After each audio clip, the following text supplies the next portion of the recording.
अउ का बोलहूँ कही था दीदी। हमर भाई सब दोस्त पुतल लाथे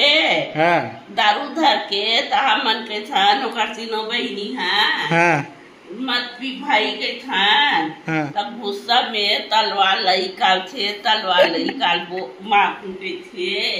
तीनों बहिनी लोग ने मत को के छोड़ाए पर हाँ आओ हमर भाई वो के थे झन बोल पर दीदी तुमन हाँ हम मोला माडा रही तुमन जाहोता हाँ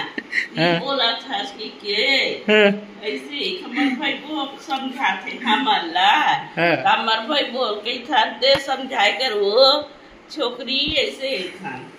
तो वो कैसे दो जन बेटा है मोर एक जन बेटी है पढ़ावत लिखावत दीदी तो भाई का उड़ा निकल यही के ता मन का ही नहीं बोलन दीदी ऐसे के छोकर मैं लोग ता कैसे छोड़ी वो तो वैसना वो नहीं छोड़ा के भाई का करबे ता तलवार गिराथे ता